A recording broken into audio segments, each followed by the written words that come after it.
A Meeting with Medusa. First published in Playboy, December 1971, collected in The Wind from the Sun. 1. A Day to Remember.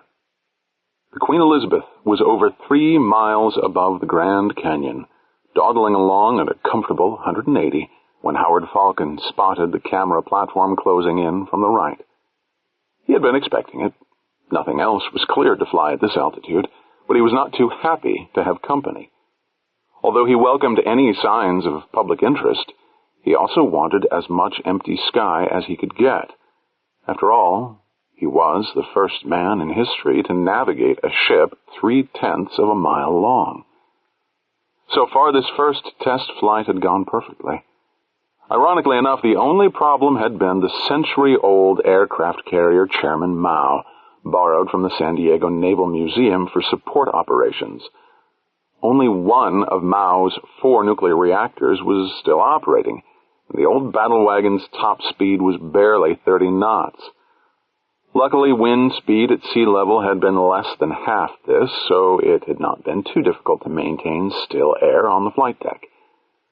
Though there had been a few anxious moments during gusts when the mooring lines had been dropped, the great dirigible had risen smoothly, straight up into the sky, as if on an invisible elevator. If all went well, Queen Elizabeth IV would not meet Chairman Mao again for another week. Everything was under control. All test instruments gave normal readings. Commander Falcon decided to go upstairs and watch the rendezvous. He handed over to his second officer and walked out into the transparent tubeway that led through the heart of the ship. There, as always, he was overwhelmed by the spectacle of the largest single space ever enclosed by man. The 10 spherical gas cells, each more than 100 feet across, were ranged one behind the other like a line of gigantic soap bubbles. The tough plastic was so clear that he could see through the whole length of the array and make out details of the elevator mechanism more than 1/3 of a mile from his vantage point. All around him, like a 3-dimensional maze, was the structural framework of the ship. The great longitudinal girders running from nose to tail, the 15 hoops that were the circular ribs of this sky-born colossus, and whose varying sizes defined its graceful, streamlined profile. At this low speed, there was little sound, merely the soft rush of wind over the envelope and an occasional creak of metal as the pattern of stresses changed. The shadowless light from the rows of lamps far overhead gave the whole scene a curiously submarine quality, and to Falcon this was enhanced by the spectacle of the translucent gas bags. He had once encountered a squadron of large but harmless jellyfish, pulsing their mindless way above a shallow tropical reef, and the plastic bubbles that gave Queen Elizabeth her lift often reminded him of these, especially when changing pressures made them crinkle and scatter new patterns of reflected light. He walked down the axis of the ship until he came to the forward elevator between gas cells 1 and 2. Riding up to the observation deck, he noticed that it was uncomfortably hot and dictated a brief memo to himself on his pocket recorder. The Queen obtained almost 1/4 of her buoyancy from the unlimited amounts of waste heat produced by her fusion power plant. On this lightly loaded flight, indeed, only 6 of the 10 gas cells contained helium. The remaining 4 were full of air. Yet she still carried 200 tons of water as ballast. However, running the cells at high temperatures did produce problems in refrigerating the access ways. It was obvious that a little more work would have to be done there. A refreshing blast of cooler air hit him in the face when he stepped out onto the observation deck and into the dazzling sunlight streaming through the plexiglass roof.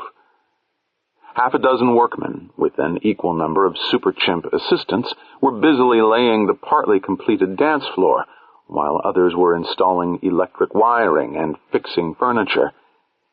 It was a scene of controlled chaos, and Falcon found it hard to believe that everything would be ready for the maiden voyage only 4 weeks ahead. Well, that was not his problem, thank goodness. He was merely the captain, not the cruise director. The human workers waved to him, and the simps flashed toothy smiles as he walked through the confusion into the already completed Sky Lounge. This was his favorite place in the whole ship, and he knew that once she was operating, he would never again have it all to himself. He would allow himself just 5 minutes of private enjoyment. He called the bridge, checked that everything was still in order, and relaxed into one of the comfortable swivel chairs. Below, in a curve that delighted the eye, was the unbroken silver sweep of the ship's envelope. He was perched at the highest point, surveying the whole immensity of the largest vehicle ever built. And when he had tired of that, all the way out to the horizon was the fantastic wilderness carved by the Colorado River in 500 million years of time. Apart from the camera platform, it had now fallen back and was filming from amidships. He had the sky to himself. It was blue and empty, clear down to the horizon. In his grandfather's day, Falcon knew it would have been streaked with vapor trails and stained with smoke. Both had gone. The aerial garbage had vanished with the primitive technologies that spawned it, and the long-distance transportation of this age arced too far beyond the stratosphere for any sight or sound of it to reach Earth. Once again, the lower atmosphere belonged to the birds and the clouds, and now to Queen Elizabeth IV. It was true, as the old pioneers had said at the beginning of the 20th century, this was the only way to travel. In silence and luxury, breathing the air around you and not cut off from it, near enough to the surface to watch the ever-changing beauty of land and sea. The subsonic jets of the 1980s, packed with hundreds of passengers seated 10 abreast, could not even begin to match such comfort and spaciousness. Of course, the Queen would never be an economic proposition, and even if her projected sister ships were built, only a few of the world's 250 million inhabitants would ever enjoy this silent gliding through the sky. But a secure and prosperous global society could afford such follies, and indeed needed them for their novelty and entertainment. There were at least 1 million men on Earth whose discretionary income exceeded $1,000 new dollars a year, so the Queen would not lack for passengers. Falcon's pocket communicator beeped. The co-pilot was calling from the bridge. "Okay for rendezvous, Captain. We've got all the data we need from this run, and the TV people are getting impatient." Falcon glanced at the camera platform, now matching his speed 1/10 of a mile away. "Okay," he replied. "Proceed as arranged. I'll watch from here." He walked back through the busy chaos of the observation deck so that he could have a better view amidships. As he did so, he could feel the change of vibration underfoot. By the time he had reached the rear of the lounge, the ship had come to rest. Using his master key, he let himself out onto the small external platform flaring from the end of the deck. 6 people could stand here, with only low guardrails separating them from the vast sweep of the envelope, and from the ground, thousands of feet below. It was an exciting place to be, and perfectly safe, even when the ship was traveling at speed, for it was in the dead air behind the huge dorsal blister of the observation deck. Nevertheless, it was not intended that the passengers would have access to it. The view was a little too vertiginous. The covers of the forward cargo hatch had already opened like giant trapdoors, and the camera platform was hovering above them, preparing to descend. Along this route, in the years to come, would travel thousands of passengers and tons of supplies. Only on rare occasions would the Queen drop down to sea level and dock with her floating base. A sudden gust of crosswind slapped Falcon's cheek, and he tightened his grip on the guardrail. The Grand Canyon was a bad place for turbulence, though he did not expect much at this altitude. Without any real anxiety, he focused his attention on the descending platform, now about 150 feet above the ship. He knew that the highly skilled operator who was flying the remotely controlled vehicle had performed this simple maneuver a dozen times already. It was inconceivable that he would have any difficulties. Yet he seemed to be reacting rather sluggishly. That last gust had drifted the platform almost to the edge of the open hatchway. Surely the pilot could have corrected before this. Did he have a control problem? It was very unlikely. These remotes had multiple redundancy, fail-safe takeovers, and any number of backup systems. Accidents were almost unheard of. But there he went again, off to the left. Could the pilot be drunk? Improbable though that seemed, Falcon considered it seriously for a moment. Then he reached for his microphone switch. Once again, without warning, he was slapped violently in the face. He hardly felt it, for he was staring in horror at the camera platform. The distant operator was fighting for control, trying to balance the craft on its jets, but he was only making matters worse. The oscillations increased 20 degrees, 40, 60, 90. "Switch to automatic, you fool!" Falcon shouted uselessly into his microphone. "Your manual control is not working." The platform flipped over on its back. The jets no longer supported it, but drove it swiftly downward. They had suddenly become allies of the gravity they had fought until this moment. Falcon never heard the crash, though he felt it. He was already inside the observation deck, racing for the elevator that would take him down to the bridge. Workmen shouted at him anxiously, asking what had happened. It would be many months before he knew the answer to that question. Just as he was stepping into the elevator cage, he changed his mind. What if there was a power failure? Better be on the safe side, even if it took longer and time was of the essence. He began to run down the spiral stairway, enclosing the shaft. Halfway down, he paused for a second to inspect the damage. That damned platform had gone clear through the ship, rupturing 2 of the gas cells as it did so.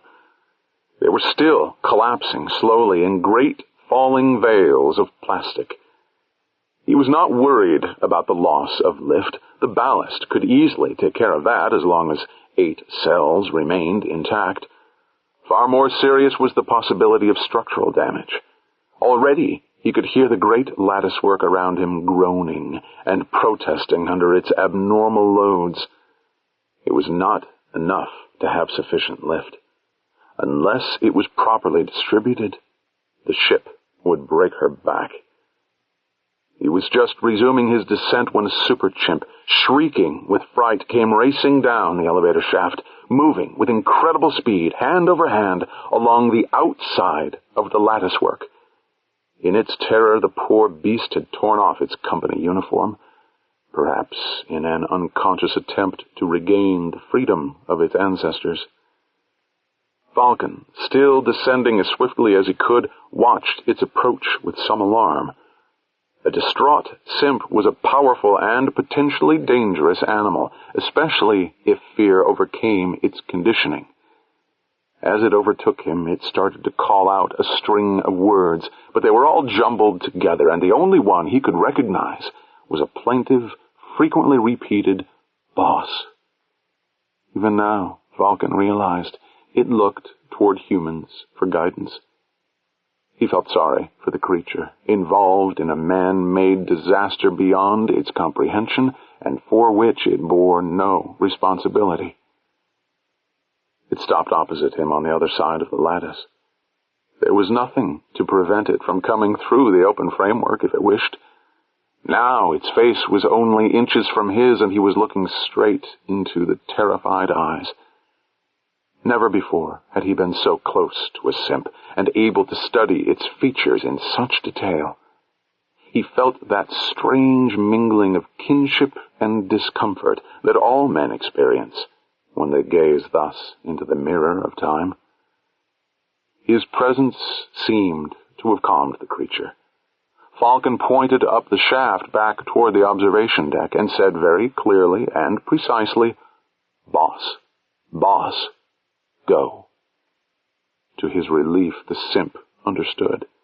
It gave him a grimace that might have been a smile, and at once started to race back the way it had come.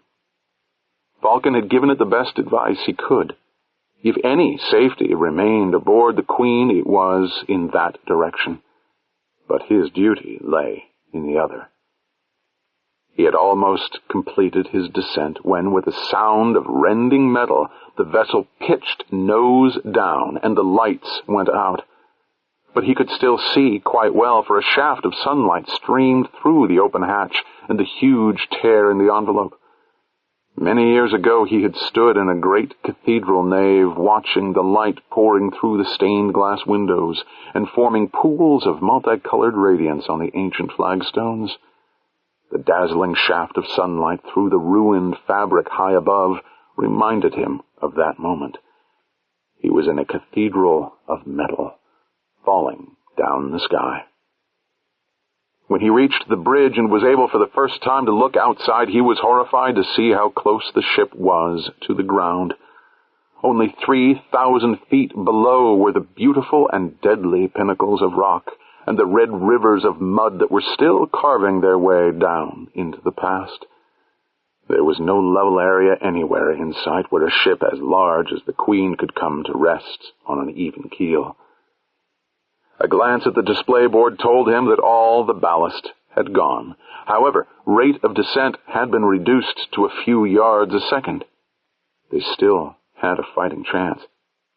Without a word, Falcon eased himself into the pilot's seat and took over such control as still remained. The instrument board showed him everything he wished to know. Speech was superfluous. In the background, he could hear the communications officer giving a running report over the radio. By this time, all the news channels of Earth would have been preempted, and he could imagine the utter frustration of the program controllers. One of the most spectacular wrecks in history was occurring without a single camera to record it. The last moments of the Queen would never fill millions with awe and terror, as had those of the Hindenburg a century and a half before. Now the ground was only about 1,700 feet away, still coming up slowly. Though he had full thrust, he had not dared to use it, lest the weakened structure collapse. But now he realized that he had no choice.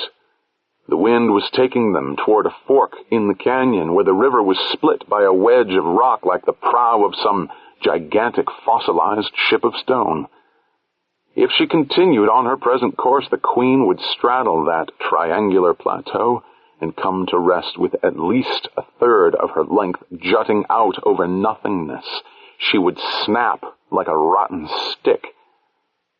Far away, above the sound of straining metal and escaping gas, came the familiar whistle of the jets as Falcon opened up the lateral thrusters. The ship staggered and began to slew to port. The shriek of tearing metal was now almost continuous, and the rate of descent had started to increase ominously. A glance at the damage control board showed that cell number 5 had just gone. The ground was only yards away. Even now he could not tell whether his maneuver would succeed or fail. He switched the thrust vectors over to vertical, giving maximum lift to reduce the force of impact. The crash seemed to last forever. It was not violent, merely prolonged and irresistible. It seemed that the whole universe was falling about them. The sound of crunching metal came nearer, as if some great beast were eating its way through the dying ship. Then floor and ceiling closed upon him like a vice.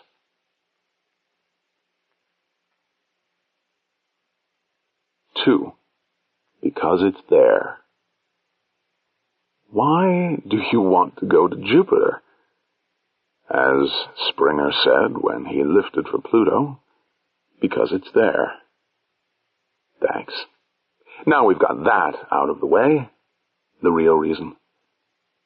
Howard Falcon smiled, though only those who knew him well could have interpreted the slight, leathery grimace. Webster was one of them. For more than 20 years they had been involved in each other's projects. They had shared triumphs and disasters, including the greatest disaster of all. Well, Springer's cliché is still valid. We've landed on all the terrestrial planets, but none of the gas giants. They are the only real challenge left in the solar system. An expensive one. Have you worked out the cost? As well as I can. Here are the estimates. Remember, though, this isn't a one-shot mission, but a transportation system. Once it's proved out, it can be used over and over again, and it will open up not merely Jupiter, but all the giants. Webster looked at the figures and whistled. Why not start with an easier planet? Uranus, for example, half the gravity and less than half the escape velocity. Quieter weather, too, if that's the right word for it. Webster had certainly done his homework, but that, of course, was why he was head of long-range planning. There's very little saving when you allow for the extra distance and the logistics problems. For Jupiter, we can use the facilities of Ganymede. Beyond Saturn, we'd have to establish a new supply base. Logical, thought Webster, but he was sure that it was not the important reason. Jupiter was lord of the solar system. Falcon would be interested in no lesser challenge. Besides, Falcon continued, Jupiter is a major scientific scandal. It's more than 100 years since its radio storms were discovered, but we still don't know what causes them. And the Great Red Spot is as big a mystery as ever. That's why I can get matching funds from the Bureau of Astronautics. Do you know how many probes they have dropped into that atmosphere? A couple of hundred, I believe. 326 over the last 50 years. About a quarter of them total failures. Of course, they've learned a hell of a lot, but they've barely scratched the planet. Do you realize how big it is? More than 10 times the size of Earth. Yes, but do you know what that really means? Falcon pointed to the large globe in the corner of Webster's office. Look at India. How small it seems. Well, if you skinned Earth and spread it out on the surface of Jupiter, it would look about as big as India does here. There was a long silence while Webster contemplated the equation. Jupiter is to Earth as Earth is to India. Falcon had, deliberately of course, chosen the best possible example. Was it already 10 years ago? Yes, it must have been. The crash lay 7 years in the past. That date was engraved on his heart, and those initial tests had taken place 3 years before the first and last flight of the Queen Elizabeth. 10 years ago, then,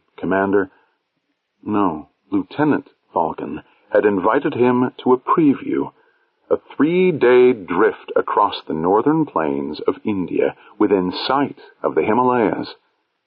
Perfectly safe, he had promised. It will get you away from the office, and will teach you what this whole thing is about. Webster had not been disappointed.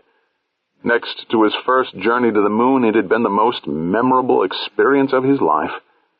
And yet, as Falcon had assured him, it had been perfectly safe and quite uneventful.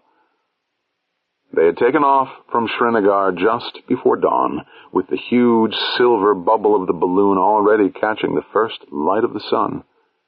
The ascent had been made in total silence. There were none of the roaring propane burners that had lifted the hot air balloons of an earlier age. All the heat they needed came from the little pulsed fusion reactor, weighing only about 220 pounds, hanging in the open mouth of the envelope. While they were climbing, its laser was zapping 10 times a second, igniting the merest whiff of deuterium fuel. Once they had reached altitude, it would fire only a few times a minute, making up for the heat lost through the great gas bag overhead. And so even while they were almost a mile above the ground, they could hear dogs barking, people shouting, bells ringing. Slowly, the vast, sun-smitten landscape expanded around them. 2 hours later, they had leveled out at 3 miles and were taking frequent draughts of oxygen. They could relax and admire the scenery.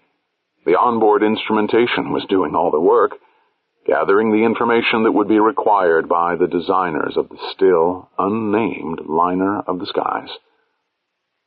It was a perfect day. The southwest monsoon would not break for another month, and there was hardly a cloud in the sky. Time seemed to have come to a stop.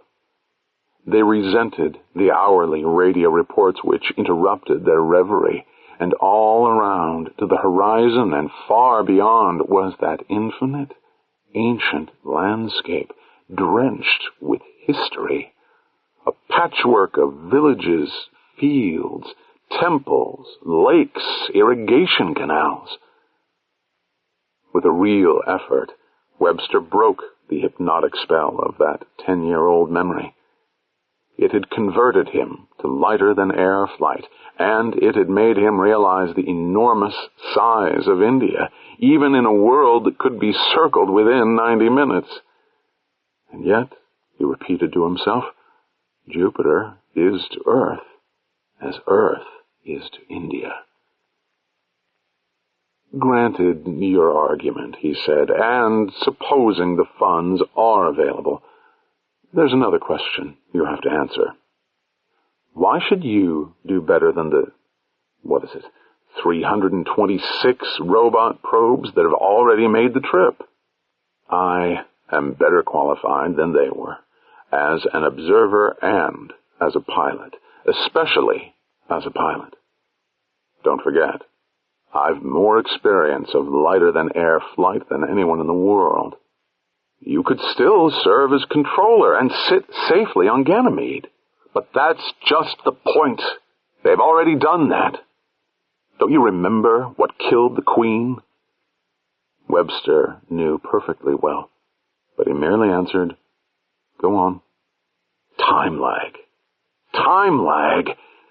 That idiot of a platform controller thought he was using a local radio circuit, but he'd been accidentally switched through a satellite. Maybe it wasn't his fault, but he should have noticed. That's a half-second time lag for the round trip. Even then, it wouldn't have mattered flying in calm air. It was the turbulence over the Grand Canyon that did it.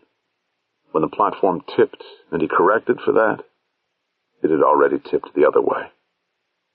Ever tried to drive a car over a bumpy road with a half-second delay in the steering? No, and I don't intend to try, but I can't imagine it. Well, Ganymede is 1,000,000 kilometers from Jupiter. That means a round-trip delay of 6 seconds. No, you need a controller on the spot to handle emergencies in real time. Let me show you something. Mind if I use this? Go ahead. Falcon picked up a postcard that was lying on Webster's desk. They were almost obsolete on Earth, but this one showed a 3D view of a Martian landscape and was decorated with exotic and expensive stamps. He held it so that it dangled vertically. This is an old trick, but helps to make my point. Place your thumb and finger on either side, not quite touching. That's right. Webster put out his hand, almost but not quite gripping the card. Now, catch it. Falcon waited for a few seconds. Then, without warning, he let go of the card. Webster's thumb and finger closed on empty air. I'll do it again, just to show there's no deception. You see? Once again, the falling card had slipped through Webster's fingers. Now, you try it on me. This time Webster grasped the card and dropped it without warning. It had scarcely moved before Falcon had caught it. Webster almost imagined he could hear a click, so swift was the other's reaction. When they put me together again, Falcon remarked in an expressionless voice, the surgeons made some improvements. This is one of them. And there are others. I want to make the most of them. Jupiter is the place where I can do it. Webster stared for long seconds at the fallen card, absorbing the improbable colors of the Trivium Charontis escarpment. Then he said quietly, I understand. How long do you think it will take? With your help, plus the Bureau, plus all the science foundations we can drag in, 3 years. Then a year for trials. We'll have to send in at least 2 test models. So, with luck, 5 years. Well, that's about what I thought. I hope you get your luck. You've earned it. But there's one thing I won't do. What's that? Next time you go ballooning, don't expect me as passenger.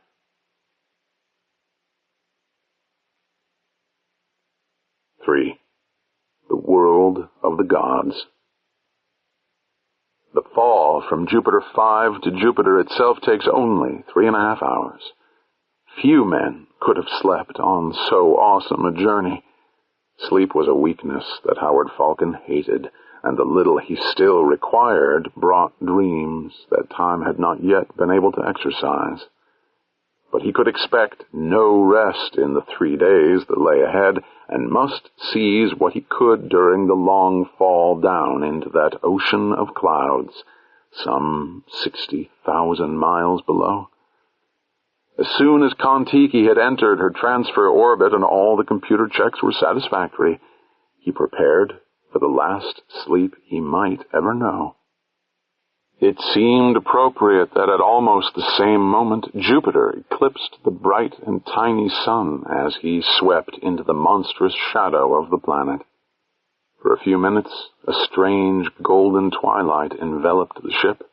Then a quarter of the sky became an utterly black hole in space, while the rest was a blaze of stars. No matter how far one traveled across the solar system, they never changed. These same constellations now shone on Earth, millions of miles away. The only novelties here were the small, pale crescents of Callisto and Ganymede. Doubtless there were a dozen other moons up there in the sky, but they were all much too tiny and too distant for the unaided eye to pick them out.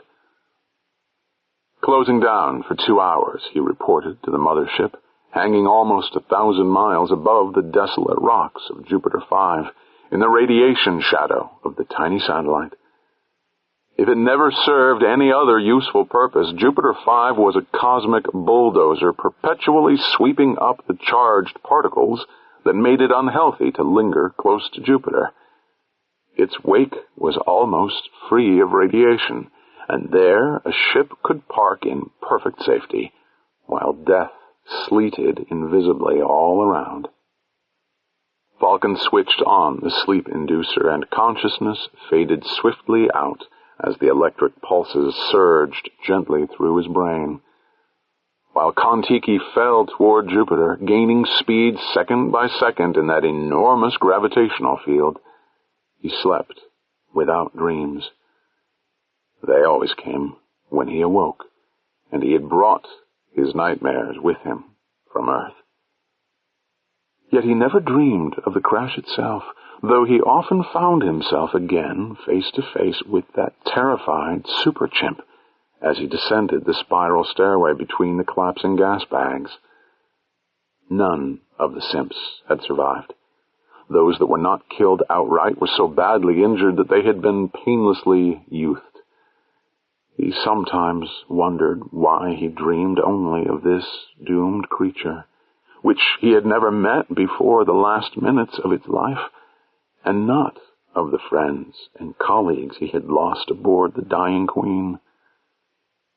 The dreams he feared most always began with his first return to consciousness. There had been little physical pain. In fact, there had been no sensation of any kind. He was in darkness and silence, and did not even seem to be breathing. And, strangest of all, he could not locate his limbs. He could move neither his hands nor his feet because he did not know where they were. The silence had been the first to yield. After hours or days, he had become aware of a faint throbbing, and eventually, after long thought, he deduced that this was the beating of his own heart. That was the first of his many mistakes. Then there had been faint pinpricks, sparkles of light, ghosts of pressures upon still unresponsive limbs. One by one his senses had returned, and pain had come with them. He had had to learn everything anew, recapitulating infancy and babyhood. Though his memory was unaffected and he could understand words that were spoken to him, it was months before he was able to answer except by the flicker of an eyelid. He could remember the moments of triumph when he had spoken the first word, turned the page of a book, and finally learned to move under his own power. That was a victory indeed, and it had taken him almost 2 years to prepare for it. 100 times he had envied that dead super chimp, but he had been given no choice. The doctors had made their decision, and now, 12 years later, he was where no human being had ever traveled before, and moving faster than any man in history. Kon-Tiki was just emerging from shadow, and the Jovian dawn bridged the sky ahead in a titanic bow of light when the persistent buzz of the alarm dragged Falcon up from sleep. The inevitable nightmares. He had been trying to summon a nurse, but did not even have the strength to push the button. Swiftly faded from consciousness. The greatest, and perhaps last, adventure of his life was before him. He called Mission Control, now almost 60,000 miles away, and falling swiftly below the curve of Jupiter, to report that everything was in order. His velocity had just passed 31 miles a second. That was one for the books, and in half an hour Kon-Tiki would hit the outer fringes of the atmosphere as he started on the most difficult re-entry in the entire solar system.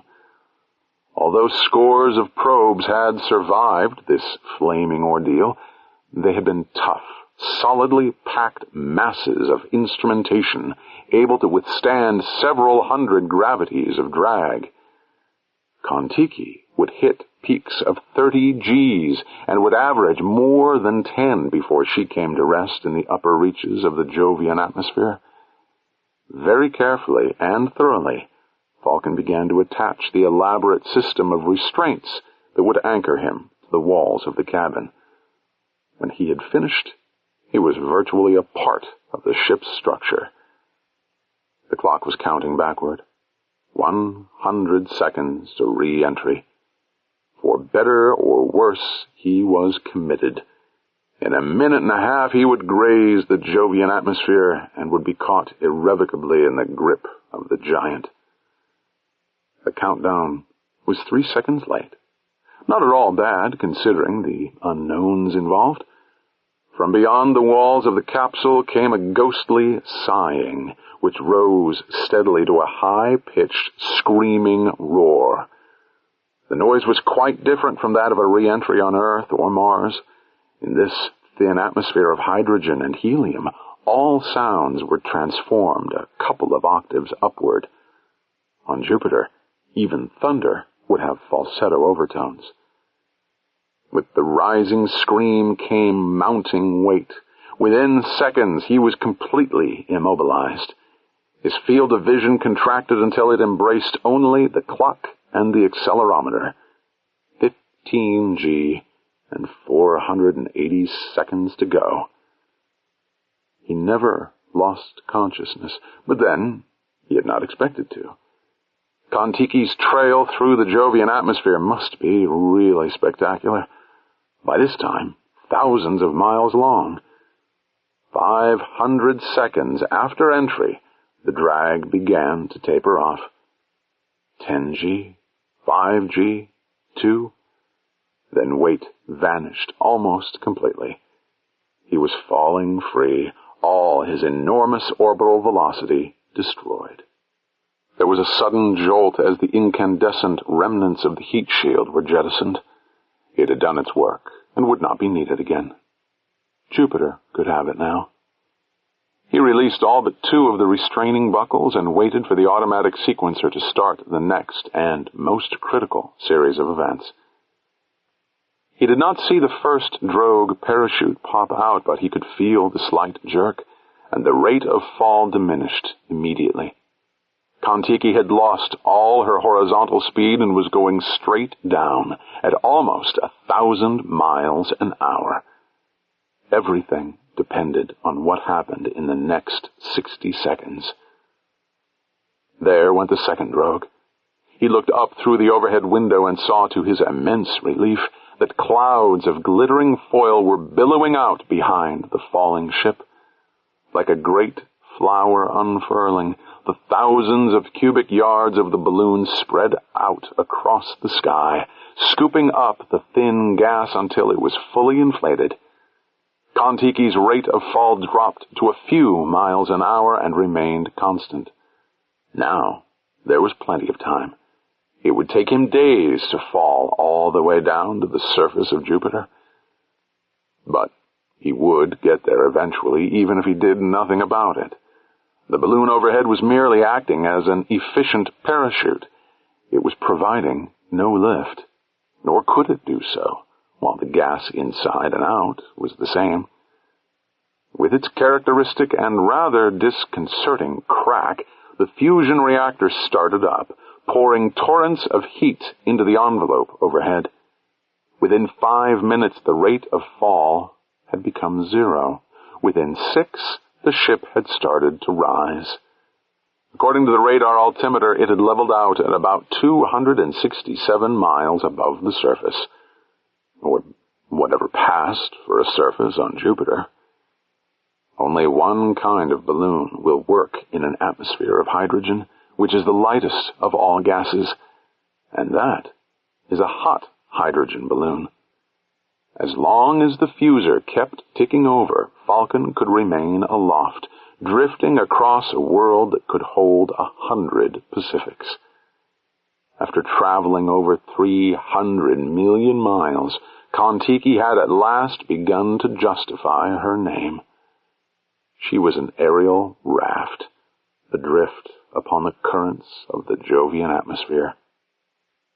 Though a whole new world was lying around him, it was more than an hour before Falcon could examine the view. First, he had to check all the capsule's systems and test its response to the controls. He had to learn how much extra heat was necessary to produce a desired rate of ascent, and how much gas he must vent in order to descend. Above all, there was the question of stability. He must adjust the length of the cables attaching his capsule to the huge pear-shaped balloon to damp out vibrations and get the smoothest possible ride. Thus far, he was lucky. At this level, the wind was steady, and the Doppler reading on the invisible surface gave him a ground speed of 217.5 miles an hour. For Jupiter, that was modest. Winds of up to 1,000 had been observed. But mere speed was, of course, unimportant. The real danger was turbulence. If he ran into that, only skill and experience and swift reaction could save him. And these were not matters that could yet be programmed into a computer. Not until he was satisfied that he had got the feel of his strange craft did Falcon pay any attention to Mission Control's pleadings. Then he deployed the booms carrying the instrumentation and the atmospheric samplers. The capsule now resembled a rather untidy Christmas tree, but still rode smoothly down the Jovian winds while it radioed its torrents of information to the recorders on the ship miles above. And now, at last, he could look around. His first impression was unexpected and even a little disappointing. As far as the scale of things was concerned, he might have been ballooning over an ordinary cloudscape on Earth. The horizon seemed at a normal distance. There was no feeling at all that he was on a world 11 times the diameter of his own. Then he looked at the infrared radar, sounding the layers of atmosphere beneath him, and knew how badly his eyes had been deceived. That layer of clouds, apparently about 3 miles away, was really more than 37 miles below, and the horizon, whose distance he would have guessed at about 125, was actually 1,800 miles from the ship. The crystalline clarity of the hydrohelium atmosphere and the enormous curvature of the planet had fooled him completely. It was even harder to judge distances here than on the moon. Everything he saw must be multiplied by at least 10. It was a simple matter, and he should have been prepared for it. Yet somehow, it disturbed him profoundly. He did not feel that Jupiter was huge, but that he had shrunk to 1/10 of his normal size. Perhaps with time he would grow accustomed to the inhuman scale of this world. Yet as he stared toward that unbelievably distant horizon, he felt as if a wind colder than the atmosphere around him was blowing through his soul. Despite all his arguments, this might never be a place for man. He could well be both the first and the last to descend through the clouds of Jupiter. The sky above was almost black, except for a few wisps of ammonia cirrus, perhaps 12 miles overhead. It was cold up there on the fringes of space, but both pressure and temperature increased rapidly with depth. At the level where Kon-Tiki was drifting now, it was 50 below zero, and the pressure was 5 atmospheres. 65 miles farther down, it would be as warm as equatorial Earth, and the pressure about the same as at the bottom of one of the shallower seas. Ideal conditions for life. A quarter of the brief Jovian day had already gone. The sun was halfway up the sky, but the light on the unbroken cloudscape below had a curious mellow quality. That extra 300 million miles had robbed the sun of all its power. Though the sky was clear, Falcon found himself continually thinking that it was a heavily overcast day. When night fell, the onset of darkness would be swift indeed. Though it was still morning, there was a sense of autumnal twilight in the air. But autumn, of course, was something that never came to Jupiter. There were no seasons here. Kon-Tiki had come down in the exact center of the equatorial zone, the least colorful part of the planet. The sea of clouds that stretched out to the horizon was tinted a pale salmon. There were none of the yellows and pinks and even reds that banded Jupiter at higher altitudes. The great red spot itself, most spectacular of all of the planet's features, lay thousands of miles to the south. It had been a temptation to descend there, but the south tropical disturbance was unusually active, with currents reaching over 900 miles an hour. It would have been asking for trouble to head into that maelstrom of unknown forces. The great red spot and its mysteries would have to wait for future expeditions. The sun, moving across the sky twice as swiftly as it did on Earth, was now nearing the zenith and had become eclipsed by the great silver canopy of the balloon. Kon-Tiki was still drifting swiftly and smoothly westward at a steady 217.5, but only the radar gave any indication of this. Was it always as calm here? Falcon asked himself. The scientists who had talked learnedly of the Jovian doldrums and had predicted that the equator would be the quietest place seemed to know what they were talking about after all. He had been profoundly skeptical of all such forecasts and had agreed with one unusually modest researcher who had told him bluntly, "There are no experts on Jupiter." Well, there would be at least one by the end of this day, if he managed to survive until then. 4. The voices of the deep. That first day, the Father of the Gods smiled upon him. It was as calm and peaceful here on Jupiter as it had been years ago when he was drifting with Webster across the plains of northern India. Falcon had time to master his new skills until Kon-Tiki seemed an extension of his own body. Such luck was more than he had dared to hope for, and he began to wonder what price he might have to pay for it. The 5 hours of daylight were almost over. The clouds below were full of shadows which gave them a massive solidity they had not possessed when the sun was higher. Color was swiftly draining from the sky, except in the west itself, where a band of deepening purple lay along the horizon.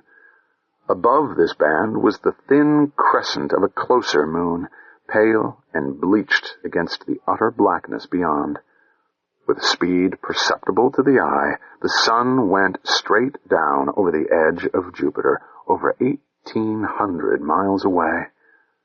The stars came out in their legions, and there was the beautiful evening star of Earth on the very frontier of twilight, reminding him how far he was from home. It followed the sun down into the west. Man's first night on Jupiter had begun. With the onset of darkness, Kon-Tiki started to sink. The balloon was no longer heated by the feeble sunlight and was losing a small part of its buoyancy. Falcon did nothing to increase lift. He had expected this and was planning to descend. The invisible cloud deck was still over 30 miles below, and he would reach it about midnight. It showed up clearly on the infrared radar, which also reported that it contained a vast array of complex carbon compounds, as well as the usual hydrogen, helium, and ammonia. The chemists were dying for samples of that fluffy, pinkish stuff. Though some atmospheric probes had already gathered a few grams, that had only whetted their appetites. Half the basic molecules of life were here, floating high above the surface of Jupiter. And where there was food, could life be far away? That was the question that, after more than 100 years, no one had been able to answer. The infrared was blocked by the clouds, but the microwave radar sliced right through and showed layer after layer, all the way down to the hidden surface almost 250 miles below. That was barred to him by enormous pressures and temperatures. Not even robot probes had ever reached it intact. It lay in tantalizing inaccessibility at the bottom of the radar screen, slightly fuzzy, and showing a curious granular structure that his equipment could not resolve. An hour after sunset, he dropped his first probe. It fell swiftly for about 60 miles, then began to float in the denser atmosphere, sending back torrents of radio signals, which he relayed to Mission Control. Then there was nothing else to do until sunrise, except to keep an eye on the rate of descent, monitor the instruments, and answer occasional queries. While she was drifting in this steady current, Kon-Tiki could look after herself.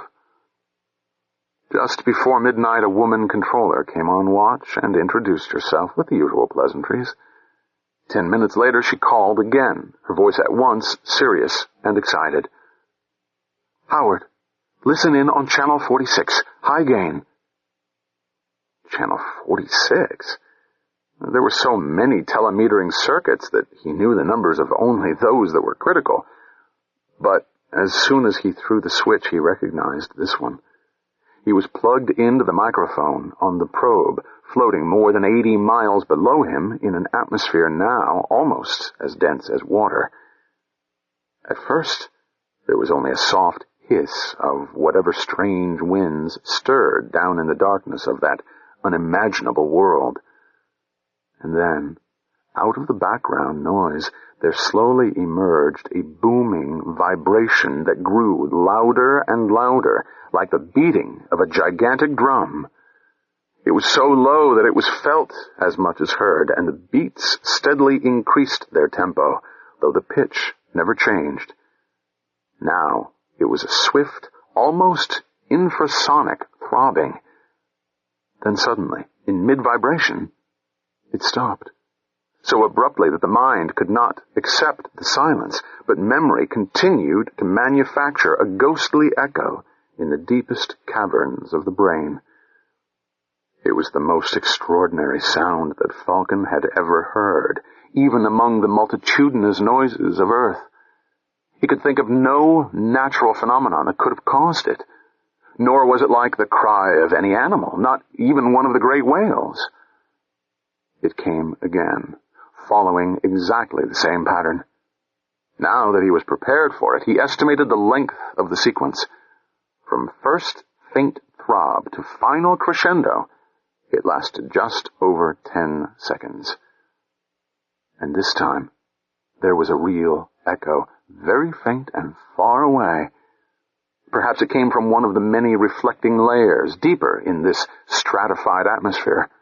Perhaps it was another, more distant source.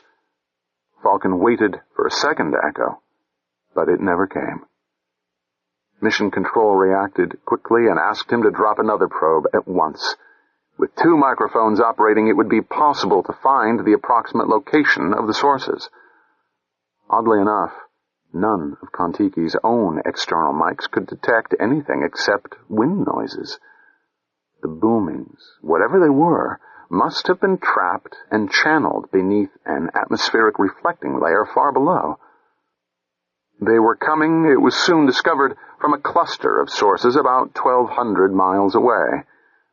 The distance gave no indication of their power. In Earth's oceans, quite feeble sounds could travel equally far. And as for the obvious assumption that living creatures were responsible, the chief exobiologist quickly ruled that out.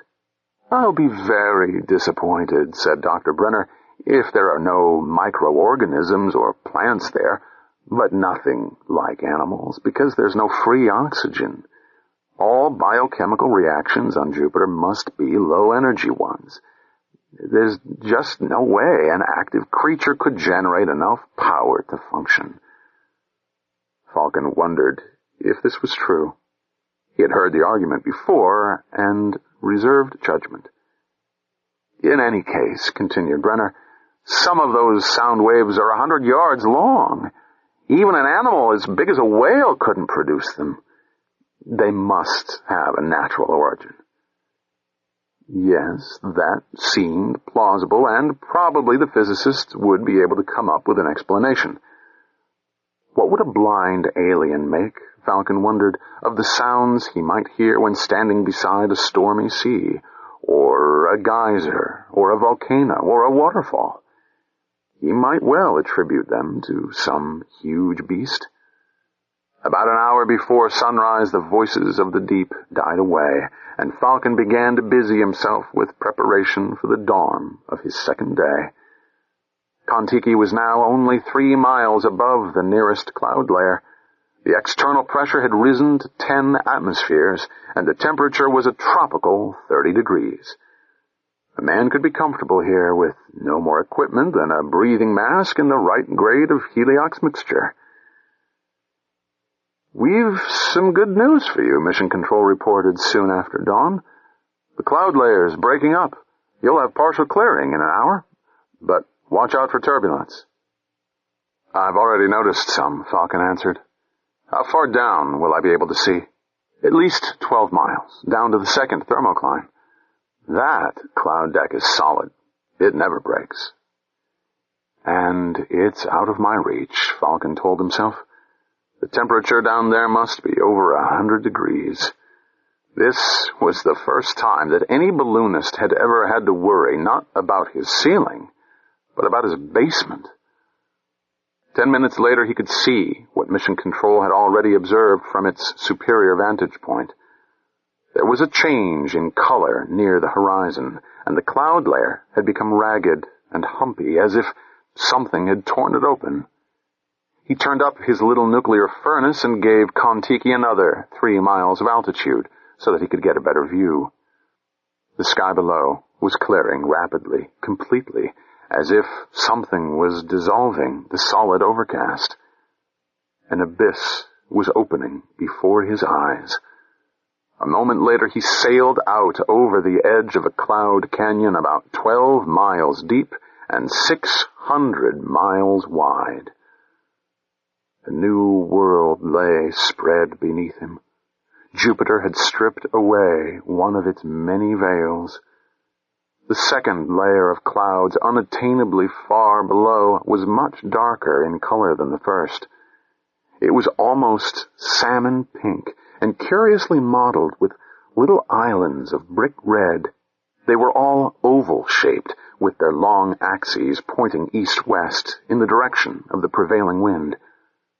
There were hundreds of them, all about the same size, and they reminded Falcon of puffy little cumulus clouds in the terrestrial sky. He reduced buoyancy, and Kon-Tiki began to drop down the face of the dissolving cliff. It was then that he noticed the snow. White flakes were forming in the air and drifting slowly downward, yet it was much too warm for snow. And in any event, there was scarcely a trace of water at this altitude. Moreover, there was no glitter or sparkle about these flakes as they went cascading down into the depths. When presently a few landed on an instrument boom outside the main viewing port, he saw that they were a dull, opaque white, not crystalline at all, and quite large, several inches across. They looked like wax, and Falcon guessed that this was precisely what they were. Some chemical reaction was taking place in the atmosphere around him, condensing out the hydrocarbons floating in the Jovian air. About 60 miles ahead, a disturbance was taking place in the cloud layer. The little red ovals were being jostled around and were beginning to form a spiral, the familiar cyclonic pattern so common in the meteorology of Earth. The vortex was emerging with astonishing speed.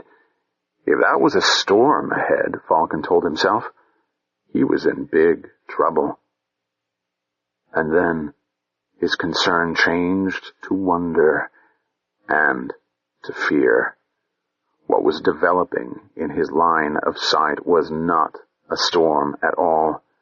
Something enormous, something scores of miles across, was rising through the clouds. The reassuring thought that it too might be a cloud, a thunderhead boiling up from the lower levels of the atmosphere, lasted only a few seconds. No, this was solid. It shouldered its way through the pink and salmon overcast like an iceberg rising from the deeps. An iceberg floating on hydrogen? That was impossible, of course, but perhaps it was not too remote an analogy. As soon as he focused the telescope upon the enigma, Falcon saw that it was a whitish, crystalline mass, threaded with streaks of red and brown. It must be, he decided, the same stuff as the snowflakes falling around him, a mountain range of wax. And it was not, he soon realized, as solid as he had thought. Around the edges it was continually crumbling and reforming. "I know what it is," he radioed Mission Control, which for the last few minutes had been asking anxious questions. "It's a mass of bubbles, some kind of foam, hydrocarbon froth. Get the chemists working on." "Just a minute." "What is it?" called Mission Control. "What is it?" He ignored the frantic pleas from space and concentrated all his mind upon the image in the telescope field. He had to be sure. If he made a mistake, he would be the laughingstock of the solar system. Then he relaxed, glanced at the clock, and switched off the nagging voice from Jupiter 5. "Hello, Mission Control," he said very formally. "This is Howard Falcon aboard Kon-Tiki. Ephemeris time 19 hours, 21 minutes, 15 seconds. Latitude 0 degrees, 5 minutes north. Longitude 105 degrees, 42 minutes, System 1. Tell Dr. Brenner that there is life on Jupiter, and it's big." 5. The Wheels of Poseidon. "I'm very happy to be proved wrong," Dr. Brenner radioed back cheerfully. "Nature always has something up her sleeve. Keep the long focus camera on target and give us the steadiest pictures you can."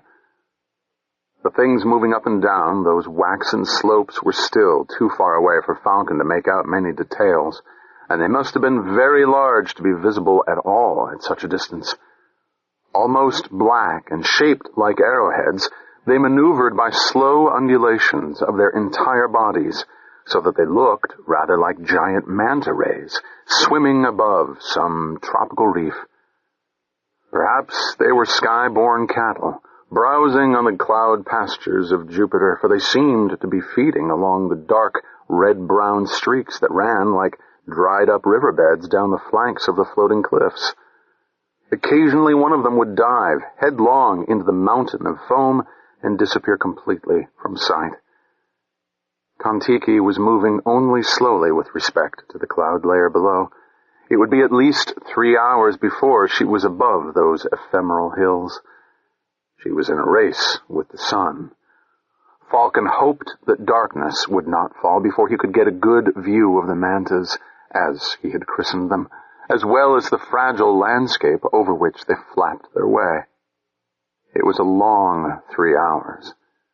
During the whole time he kept the external microphones on full gain, wondering if here was the source of that booming in the night. The mantas were certainly large enough to have produced it.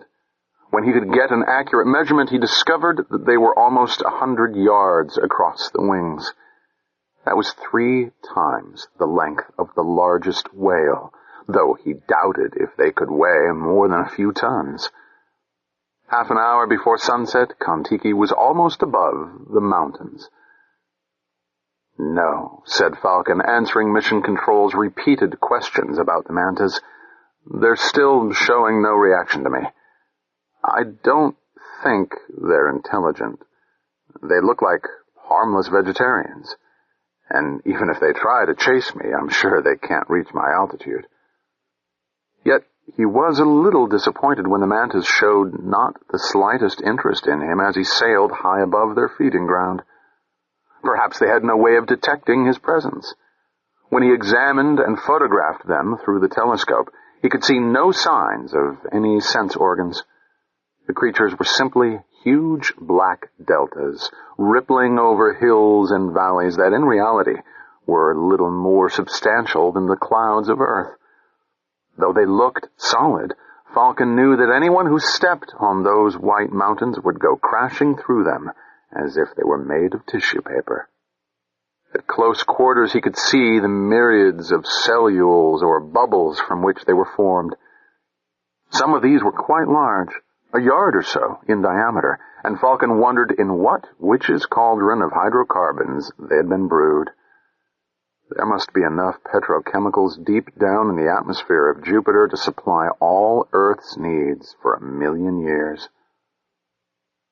The short day had almost gone when they passed over the crest of the waxen hills, and the light was fading rapidly along their lower slopes. There were no mantas on this western side, and for some reason the topography was very different. The foam was sculptured into long, level terraces, like the interior of a lunar crater.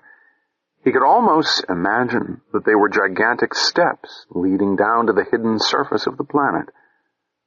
And on the lowest of those steps, just clear of the swirling clouds that the mountain had displaced when it came surging skyward, was a roughly oval mass, 1 or 2 miles across.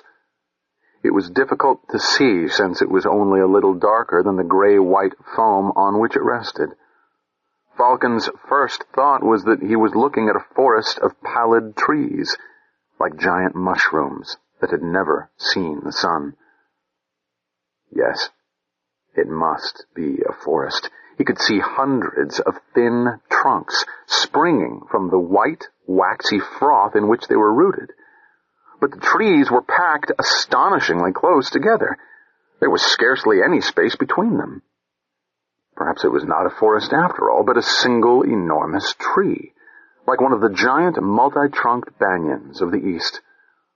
Once he had seen a banyan tree in Java that was over 650 yards across.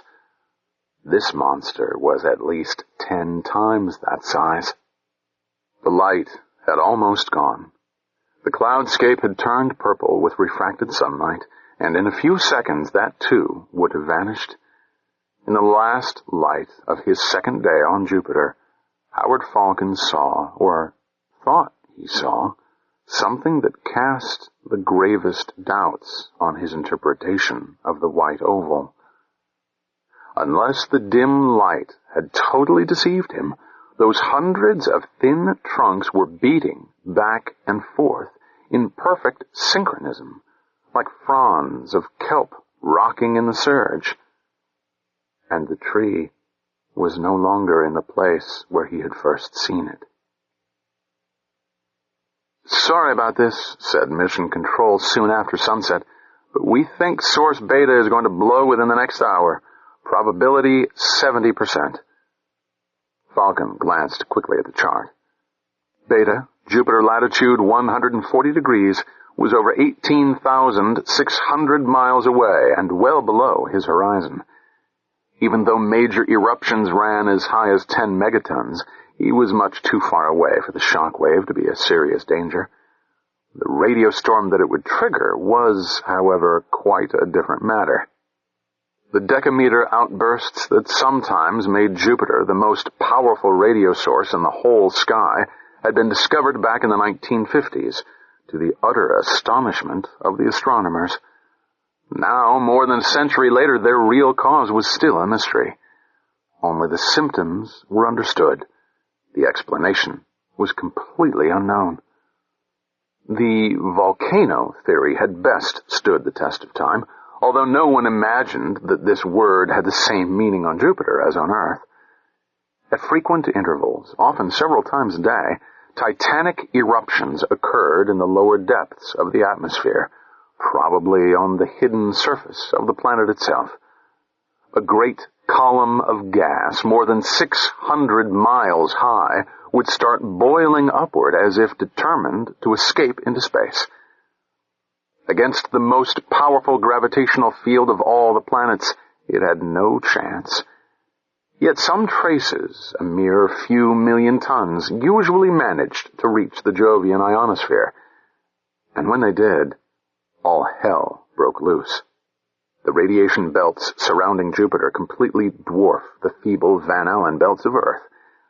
When they are short-circuited by an ascending column of gas, the result is an electrical discharge millions of times more powerful than any terrestrial flash of lightning. It sends a colossal thunderclap of radio noise flooding across the entire solar system and on out to the stars. It had been discovered that these radio outbursts came from 4 main areas of the planet: Perhaps there were weaknesses there that allowed the fires of the interior to break out from time to time.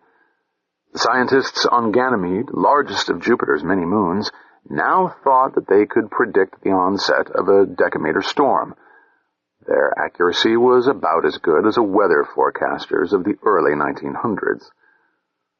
Falcon did not know whether to welcome or to fear a radio storm. It would certainly add to the value of the mission, if he survived it. His course had been planned to keep as far as possible from the main centers of disturbance, especially the most active one, Source Alpha. As luck would have it, the threatening Beta was the closest to him. He hoped that the distance, almost 3/4 the circumference of Earth, was safe enough. Probability 90%, said Mission Control, with a distinct note of urgency. And forget that hour. Ganymede says it may be any moment. The radio had scarcely fallen silent when the reading on the magnetic field strength meter started to shoot upward. Before it could go off scale, it reversed and began to drop as rapidly as it had risen. Far away and thousands of miles below, something had given the planet's molten core a titanic jolt. "There she blows," called Mission Control. "Thanks. I already know. When will the storm hit me?" "You can expect onset in 5 minutes, peak in 10. Far around the curve of Jupiter, a funnel of gas as wide as the Pacific Ocean was climbing spaceward at thousands of miles an hour. Already the thunderstorms of the lower atmosphere would be raging around it, but they were nothing compared with the fury that would explode when the radiation belt was reached and began dumping its surplus electrons onto the planet. Falcon began to retract all the instrument booms that were extended out from the capsule. There were no other precautions he could take. It would be 4 hours before the atmospheric shock wave reached him, but the radio blast, traveling at the speed of light, would be here in 1/10 of a second once the discharge had been triggered. The radio monitor, scanning back and forth across the spectrum, still showed nothing unusual, just the normal mush of background static. Then Falcon noticed that the noise level was slowly creeping upward. The explosion was gathering its strength. At such a distance he had never expected to see anything, but suddenly a flicker as of far-off heat lightning danced along the eastern horizon. Simultaneously, half the circuit breakers jumped out of the main switchboard. The lights failed, and all communications channels went dead. He tried to move, but was completely unable to do so. The paralysis that gripped him was not merely psychological. He seemed to have lost all control of his limbs and could feel a painful tingling sensation over his entire body. It was impossible that the electric field could have penetrated this shielded cabin. Yet there was a flickering glow over the instrument board, and he could hear the unmistakable crackle of a brush discharge. With a series of sharp bangs, the emergency systems went into operation, and the overloads reset themselves. The lights flickered on again, and Falcon's paralysis disappeared as swiftly as it had come. After glancing at the board to make sure that all circuits were back to normal, he moved quickly to the viewing ports. There was no need to switch on the inspection lamps. The cables supporting the capsule seemed to be on fire. Lines of light glowing an electric blue against the darkness stretched upward from the main lift ring to the equator of the giant balloon, and rolling slowly along, several of them were dazzling balls of fire. The sight was so strange and so beautiful that it was hard to read any menace in it. Few people, Falcon knew, had ever seen ball lightning from such close quarters, and certainly none had survived if they were riding a hydrogen-filled balloon back in the atmosphere of Earth. He remembered the flaming death of the Hindenburg, destroyed by a stray spark when she docked at Lakehurst in 1937. As it had done so often in the past, the horrifying old newsreel film flashed through his mind, But at least that could not happen here, though there was more hydrogen above his head than had ever filled the last of the Zeppelins. It would be a few billion years yet before anyone could light a fire in the atmosphere of Jupiter.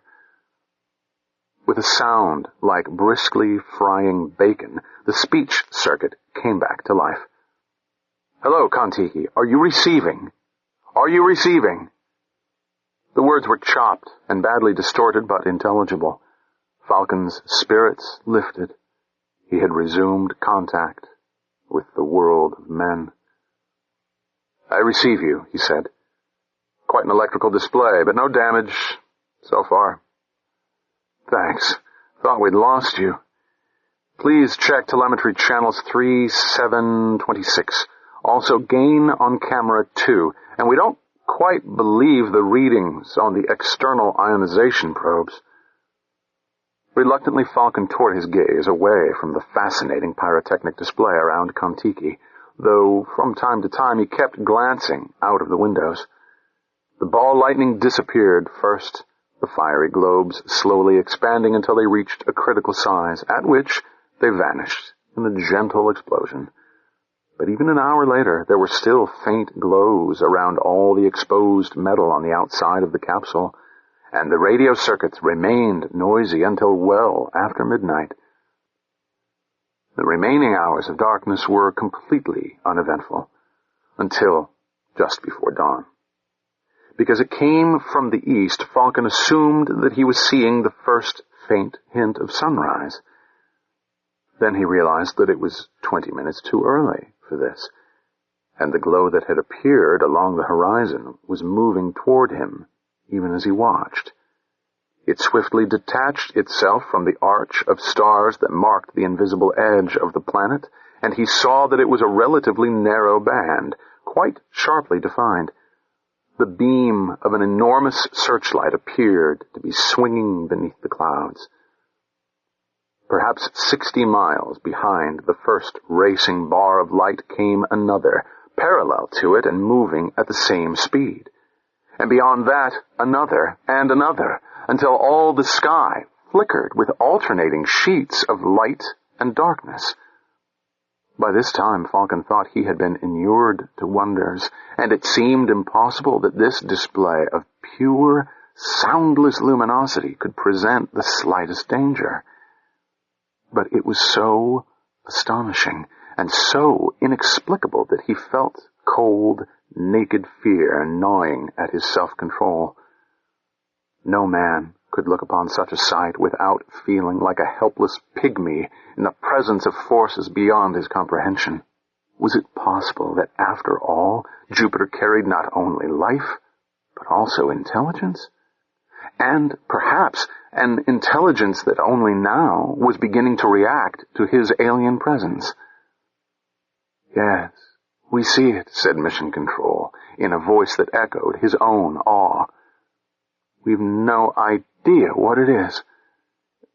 Stand by. We're calling Ganymede." The display was slowly fading. The bands racing in from the far horizon were much fainter, as if the energies that powered them were becoming exhausted. In 5 minutes, it was all over. The last faint pulse of light flickered along the western sky, and then was gone. Its passing left Falcon with an overwhelming sense of relief. The sight was so hypnotic and so disturbing that it was not good for any man's peace of mind to contemplate it too long. He was more shaken than he cared to admit. The electrical storm was something that he could understand, but this was totally incomprehensible. Mission Control was still silent. He knew that the information banks up on Ganymede were now being searched as men and computers turned their minds to the problem. If no answer could be found there, it would be necessary to call Earth. That would mean a delay of almost an hour. The possibility that even Earth might be unable to help was one that Falcon did not care to contemplate. He had never before been so glad to hear the voice of Mission Control as when Dr. Brenner finally came on the circuit. The biologist sounded relieved, yet subdued, like a man who has just come through some great intellectual crisis. "Hello, Kon-Tiki. We've solved your problem, but we can still hardly believe it. What you've been seeing is bioluminescence, very similar to that produced by microorganisms in the tropical seas of Earth. Here, they're in the atmosphere, not the ocean, but the principle is the same." "But the pattern," protested Falcon, "was so regular, so artificial, and it was hundreds of miles across." "It was even larger than you imagine. You observed only a small part of it.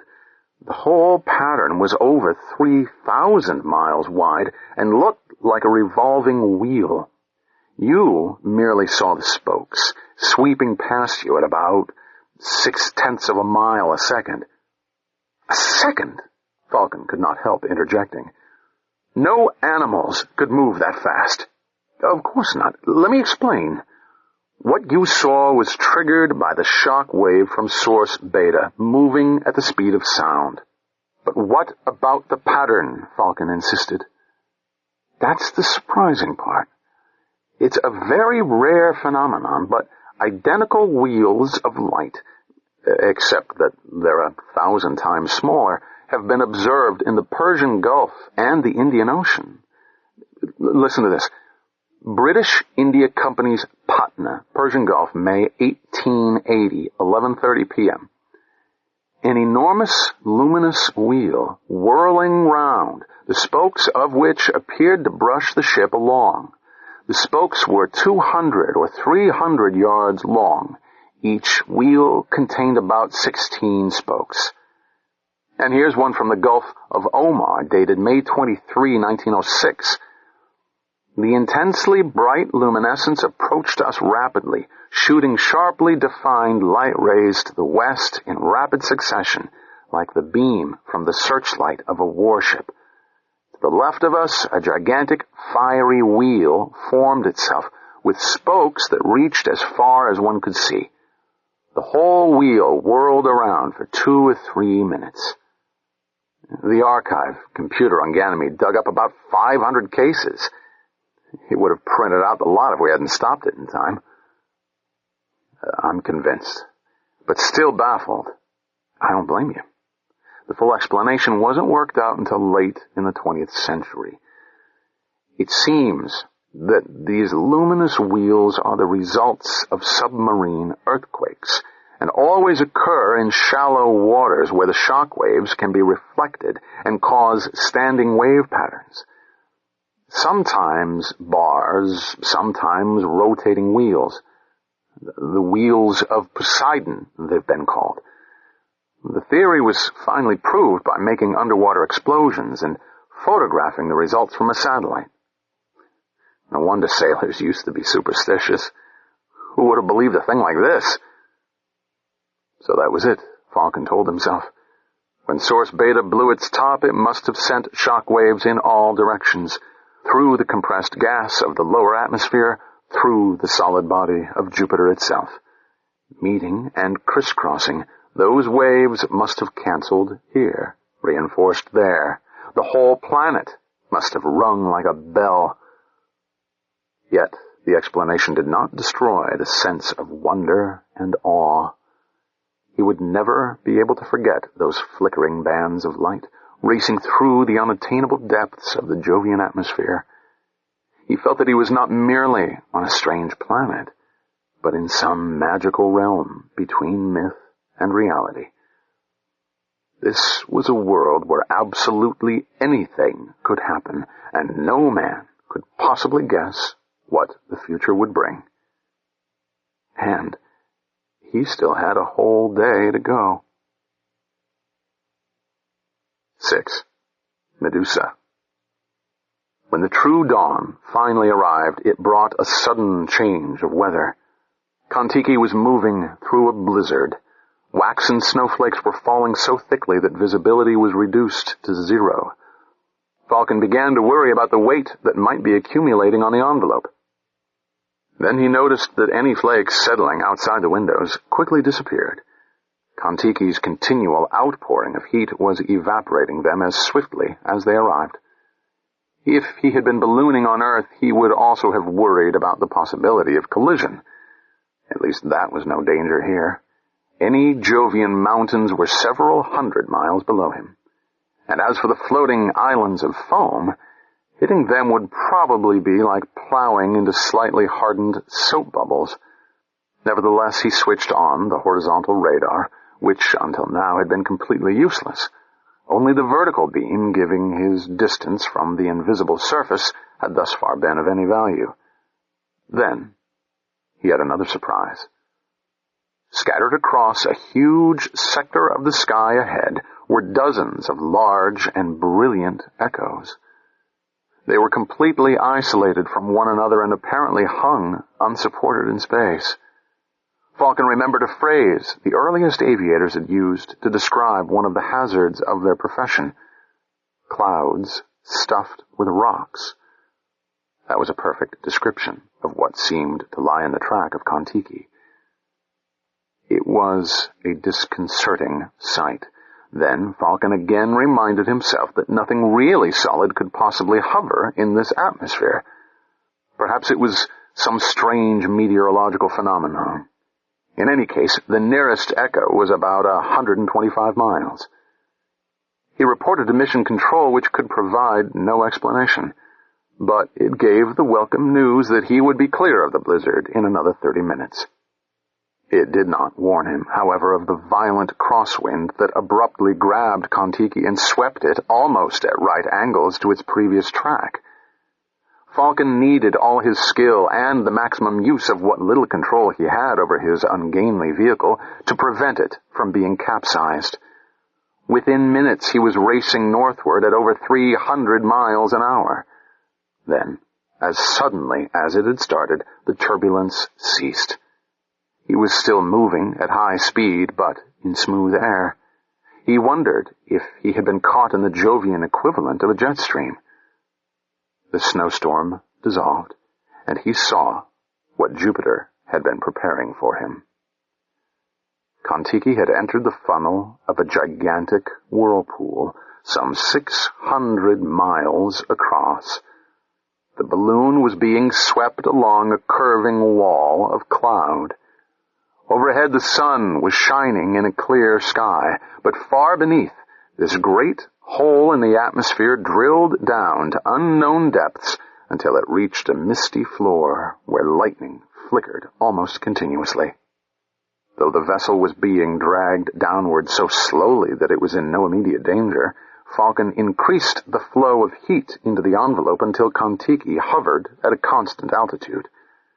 Not until then did he abandon the fantastic spectacle outside and consider again the problem of the radar.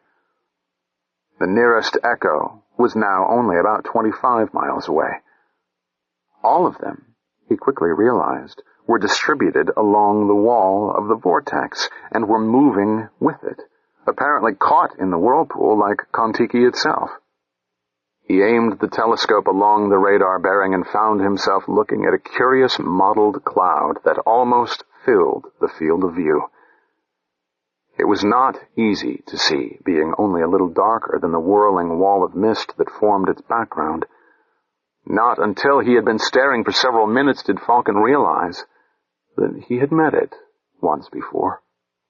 The first time it had been crawling across the drifting mountains of foam, and he had mistaken it for a giant, many-trunked tree. Now at last he could appreciate its real size and complexity, and could give it a better name to fix its image in his mind.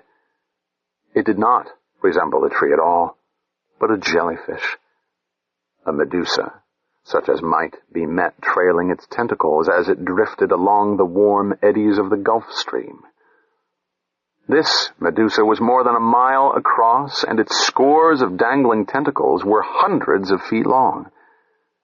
They swayed slowly back and forth in perfect unison, taking more than a minute for each complete undulation, almost as if the creature was clumsily rowing itself through the sky. The other echoes were more distant Medusae.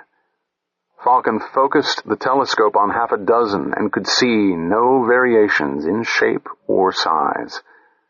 They all seemed to be of the same species, and he wondered just why they were drifting lazily around in this 600-mile orbit. Perhaps they were feeding upon the aerial plankton sucked in by the whirlpool, as Kon-Tiki itself had been. "Do you realize, Howard," said Dr. Brenner when he had recovered from his initial astonishment, "that this thing is about 100,000 times as large as the biggest whale? And even if it's only a gas bag, it must still weigh 1,000,000 tons. I can't even guess at its metabolism. It must generate megawatts of heat to maintain its buoyancy. But if it's just a gas bag, why is it such a damn good radar reflector? I haven't the faintest idea. Can you get any closer?" Brenner's question was not an idle one. If he changed altitude to take advantage of the differing wind velocities, Falcon could approach the Medusa as closely as he wished. At the moment, however, he preferred his present 25 miles and said so, firmly. "I see what you mean," Brenner answered, a little reluctantly. "Let's stay where we are for the present." That "we" gave Falcon a certain wry amusement. An extra 60,000 miles made a considerable difference in one's point of view. For the next 2 hours, Kon-Tiki drifted uneventfully in the gyre of the great whirlpool, while Falcon experimented with filters and camera contrast, trying to get a clear view of the Medusa. He began to wonder if its elusive coloration was some kind of camouflage. Perhaps, like many animals of Earth, it was trying to lose itself against its background. That was a trick used by both hunters and hunted.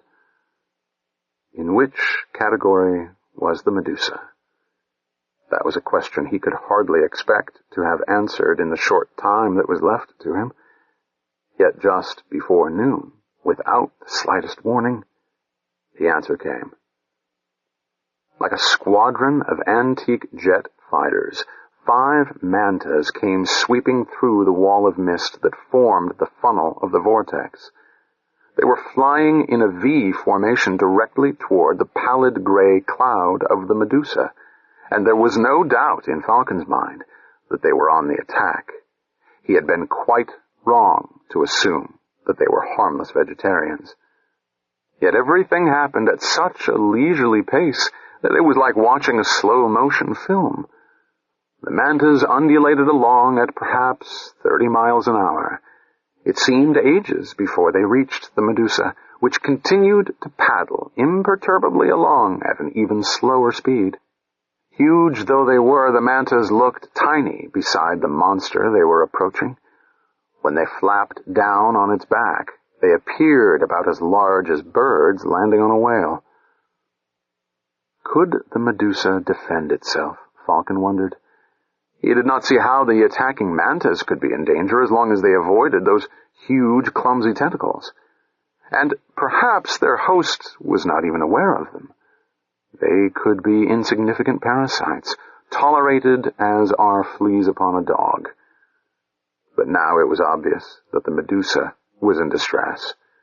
With agonizing slowness, it began to tip over like a capsizing ship. After 10 minutes, it had tilted 45 degrees. It was also rapidly losing altitude.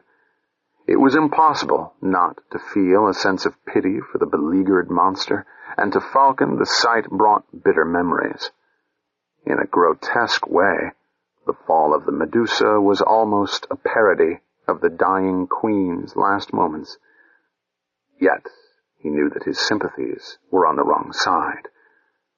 High intelligence could develop only among predators, not among the drifting browsers of either sea or air. The mantas were far closer to him than was this monstrous bag of gas. And anyway, who could really sympathize with a creature 100,000 times larger than a whale? Then he noticed that the Medusa's tactics seemed to be having some effect.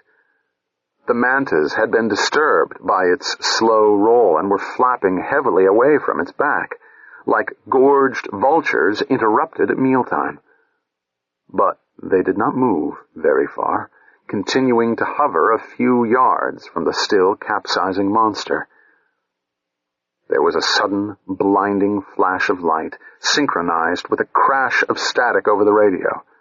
One of the mantas, slowly twisting end over end, was plummeting straight downward. As it fell, a plume of black smoke trailed behind it. The resemblance to an aircraft going down in flames was quite uncanny. In unison, the remaining mantas dived steeply away from the Medusa, gaining speed by losing altitude. They had within minutes vanished back into the wall of cloud from which they had emerged, and the Medusa, no longer falling, began to roll back toward the horizontal. Soon it was sailing along once more on an even keel, as if nothing had happened. "Beautiful," said Dr. Brenner after a moment of stunned silence. "It's developed electric defenses like some of our eels and rays. But that must have been about 1,000,000 volts. Can you see any organs that might produce the discharge? Anything looking like electrodes?" "No," Falcon answered after switching to the highest power of the telescope. "But here's something odd. Do you see this pattern? Check back on the earlier images. I'm sure it wasn't there before." A broad, mottled band had appeared along the side of the Medusa. It formed a startlingly regular checkerboard, each square of which was itself speckled in a complex sub-pattern of short horizontal lines. They were spaced at equal distances in a geometrically perfect array of rows and columns. "Right," said Dr. Brenner, with something very much like awe in his voice. "That's just appeared, and I'm afraid to tell you what I think it is." "Well, I have no reputation to lose, at least as a biologist. Shall I give my guess?" "Go ahead." "That's a large meter-band radio array, the sort of thing they used back at the beginning of the 20th century. "I was afraid you'd say that. Now we know why it gave such a massive echo. But why has it just appeared? Probably an after effect of the discharge." "I've just had another thought," said Falcon rather slowly. "Do you suppose it's listening to us? On this frequency? I doubt it. Those are decameter antennas, judging by their size." That's an idea." Dr. Brenner fell silent, obviously contemplating some new line of thought. Presently he continued, "I bet they're tuned to the radio outbursts. That's something nature never got around to doing on Earth. We have animals with sonar and even electric senses, but nothing ever developed a radio sense. Why bother, where there was so much light? But it's different here. Jupiter is drenched with radio energy. It's worthwhile using it, maybe even tapping it. That thing could be a floating power plant." A new voice cut into the conversation. "Mission Commander here. This is all very interesting, but there's a much more important matter to settle. Is it intelligent? If so, we've got to consider the first contact directives." "Until I came here," said Dr. Brenner somewhat ruefully, "I would have sworn that anything that could make a shortwave antenna system must be intelligent. Now I'm not sure. This could have evolved naturally. I suppose it's no more fantastic than the human eye." "Then we have to play safe and assume intelligence. For the present, therefore, this expedition comes under all the clauses of the Prime Directive." There was a long silence while everyone on the radio circuit absorbed the implications of this. For the first time in the history of spaceflight, the rules that had been established through more than a century of argument might have to be applied. Man had, it was hoped, profited from his mistakes on Earth. Not only moral considerations, but also his own self-interest demanded that he should not repeat them among the planets. It could be disastrous to treat a superior intelligence as the American settlers had treated the Indians, or as almost everyone had treated the Africans. The first rule was, keep your distance. Make no attempt to approach or even to communicate until they have had plenty of time to study you. Exactly what was meant by plenty of time, no one had ever been able to decide. It was left to the discretion of the man on the spot. A responsibility of which he had never dreamed had descended upon Howard Falcon. In the few hours that remained to him on Jupiter, he might become the first ambassador of the human race. And that was an irony so delicious that he almost wished the surgeons had restored to him the power of laughter. 7. Prime Directive. It was growing darker, but Falcon scarcely noticed as he strained his eyes toward that living cloud in the field of the telescope. The wind that was steadily sweeping Kon-Tiki around the funnel of the great whirlpool had now brought him within 12 miles of the creature. If he got much closer than 6, he would take evasive action. Though he felt certain that the Medusa's electric weapons were short-ranged, he did not wish to put the matter to the test. That would be a problem for future explorers, and he wished them luck. Now it was quite dark in the capsule. That was strange because sunset was still hours away. Automatically he glanced at the horizontally scanning radar, as he had done every few minutes. Apart from the Medusa he was studying, there was no other object within about 60 miles of him. Suddenly, with startling power, he heard the sound that had come booming out of the Jovian night, the throbbing beat that grew more and more rapid, then stopped in mid-crescendo. The whole capsule vibrated with it like a pea in a kettle drum. Falcon realized two things almost simultaneously during the sudden, aching silence. This time, the sound was not coming from thousands of miles away over a radio circuit. It was in the very atmosphere around him. The second thought was even more disturbing. He had quite forgotten. It was inexcusable, but there had been other, apparently more important things on his mind. That most of the sky above him was completely blanked out by Kon-Tiki's gas bag. Being lightly silvered to conserve its heat, the great balloon was an effective shield both to radar and to vision. He had known this, of course. It had been a minor defect of the design, tolerated because it did not appear important. It seemed very important to Howard Falcon now, as he saw that fence of gigantic tentacles thicker than the trunks of any tree descending all around the capsule. He heard Brenner yelling, "Remember the Prime Directive! Don't alarm it!" Before he could make an appropriate answer, that overwhelming drumbeat started again and drowned all other sounds. The sign of a really skilled test pilot is how he reacts, not to foreseeable emergencies, but to ones that nobody could have anticipated. Falcon did not hesitate for more than a second to analyze the situation. In a lightning-swift movement, he pulled the ripcord. That word was an archaic survival from the days of the first hydrogen balloons. On Kon-Tiki, the ripcord did not tear open the gas bag, but merely operated a set of louvers around the upper curve of the envelope. At once, the hot gas started to rush out.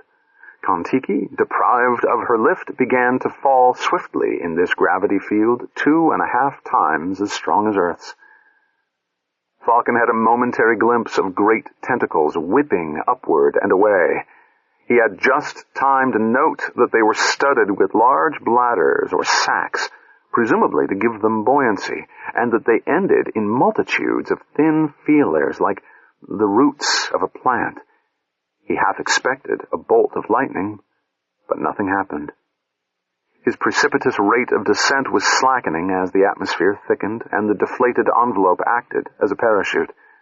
When Kon-Tiki had dropped about 2 miles, he felt that it was safe to close the louvers again. By the time he had restored buoyancy and was in equilibrium once more, he had lost another mile of altitude and was getting dangerously near his safety limit. He peered anxiously through the overhead windows, though he did not expect to see anything except the obscuring bulk of the balloon. But he had side-slipped during his descent, and part of the Medusa was just visible a couple of miles above him. It was much closer than he expected, and it was still coming down, faster than he would have believed possible. Mission Control was calling anxiously. He shouted, "I'm okay, but it's still coming after me. I can't go any deeper." That was not quite true. He could go a lot deeper, about 180 miles, but it would be a one-way trip, and most of the journey would be of little interest to him. Then, to his great relief, he saw that the Medusa was leveling off, not quite a mile above him. Perhaps it had decided to approach this strange intruder with caution, or perhaps it, too, found this deeper layer uncomfortably hot. The temperature was over 50 degrees centigrade, and Falcon wondered how much longer his life support system could handle matters. Dr. Brenner was back on the circuit, still worrying about the Prime Directive. "Remember, it may only be inquisitive," he cried, without much conviction. "Try not to frighten it." Falcon was getting rather tired of this advice and recalled a TV discussion he had once seen between a space lawyer and an astronaut. After the full implications of the Prime Directive had been carefully spelled out, the incredulous spacer had exclaimed, "Then, if there was no alternative, I must sit still and let myself be eaten?" The lawyer had not even cracked a smile when he answered, "That's an excellent summing up." It had seemed funny at the time. It was not at all amusing now. And then Falcon saw something that made him even more unhappy. The Medusa was still hovering about a mile above him, but one of its tentacles was becoming incredibly elongated and was stretching down toward Kon-Tiki, thinning out at the same time. As a boy, he had once seen the funnel of a tornado descending from a storm cloud over the Kansas plains. The thing coming toward him now evoked vivid memories of that black, twisting snake in the sky. "I'm rapidly running out of options," he reported to Mission Control. "I now have only a choice between frightening it and giving it a bad stomachache. I don't think it will find Kon-Tiki very digestible, if that's what it has in mind." He waited for comments from Brenner, but the biologist remained silent. "Very well. It's 27 minutes ahead of time, but I'm starting the ignition sequencer. I hope I'll have enough reserve to correct my orbit later." He could no longer see the Medusa. Once more, it was directly overhead, but he knew that the descending tentacle must now be very close to the balloon. It would take almost 5 minutes to bring the reactor up to full thrust. The fuser was primed. The orbit computer had not rejected the situation as wholly impossible. The air scoops were open, ready to gulp in tons of the surrounding hydrohelium on demand. Even under optimum conditions, this would have been the moment of truth, for there had been no way of testing how a nuclear ramjet would really work in the strange atmosphere of Jupiter. Very gently, something rocked Kon-Tiki. Falcon tried to ignore it. Ignition had been planned at 6 miles higher, in an atmosphere of less than a quarter of the density and 30 degrees cooler. Too bad. What was the shallowest dive he could get away with for the air scoops to work? When the ram ignited, he'd be heading toward Jupiter with 2.5 Gs to help him get there. Could he possibly pull out in time? A large, heavy hand patted the balloon. The whole vessel bobbed up and down like one of the yo-yos that had just become the craze on Earth. Of course, Brenner might be perfectly right. Perhaps it was just trying to be friendly. Maybe he should try to talk to it over the radio. Which should it be? Pretty pussy? Down, Fido? Or take me to your leader? The tritium-deuterium ratio was correct. He was ready to light the candle with 100 million degree match. The thin tip of the tentacle came slithering around the edge of the balloon some 60 yards away. It was about the size of an elephant's trunk, and by the delicate way it was moving, appeared to be almost as sensitive. There were little palps at its end, like questing mouths. He was sure that Dr. Brenner would be fascinated. This seemed about as good a time as any. He gave a swift scan of the entire control board, started the final 4-second ignition count, broke the safety seal, and pressed the jettison switch. There was a sharp explosion and an instant loss of weight. Kon-Tiki was falling freely, nose down. Overhead, the discarded balloon was racing upward, dragging the inquisitive tentacle with it. Falcon had no time to see if the gas bag actually hit the Medusa, because at that moment the ramjet fired and he had other matters to think about. A roaring column of hot hydrohelium was pouring out of the reactor nozzles, swiftly building up thrust, but toward Jupiter, not away from it. He could not pull out yet, for vector control was too sluggish. Unless he could gain complete control and achieve horizontal flight within the next 5 seconds, the vehicle would dive too deeply into the atmosphere and would be destroyed. With agonizing slowness, those 5 seconds seemed like 50. He managed to flatten out, then pull the nose upward. He glanced back only once and caught a final glimpse of the Medusa, many miles away. Kon-Tiki's discarded gas bag had apparently escaped from its grasp, for he could see no sign of it. Now, he was master once more, no longer drifting helplessly on the winds of Jupiter, but riding his own column of atomic fire back to the stars.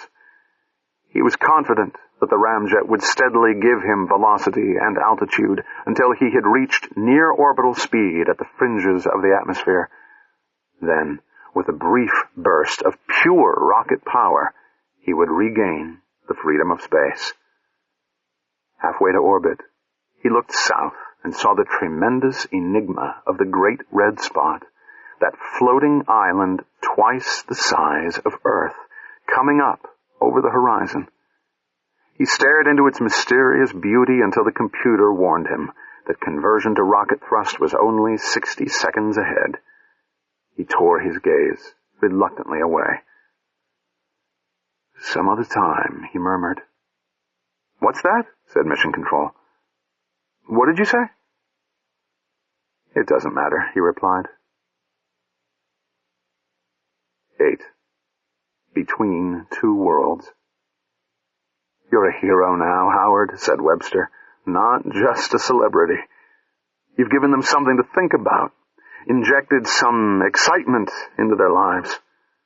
Not 1 in a million will actually travel to the outer giants, but the whole human race will go in imagination. And that's what counts. I'm glad to have made your job a little easier." Webster was too old a friend to take offense at the note of irony.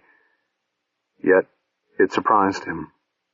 And this was not the first change in Howard that he had noticed since the return from Jupiter. The administrator pointed to the famous sign on his desk, borrowed from an impresario of an earlier age. "Astonish me."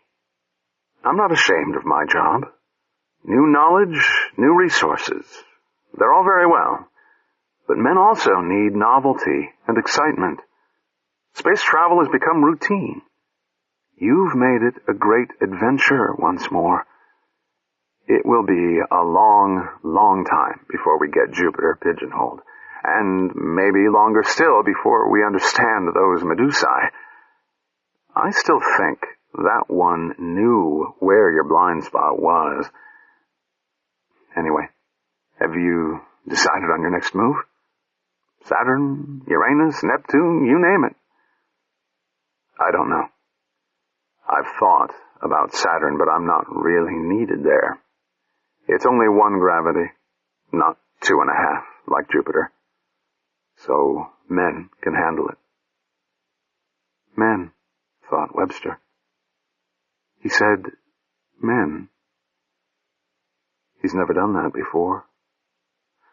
And when did I last hear him use the word we? He's changing, slipping away from us.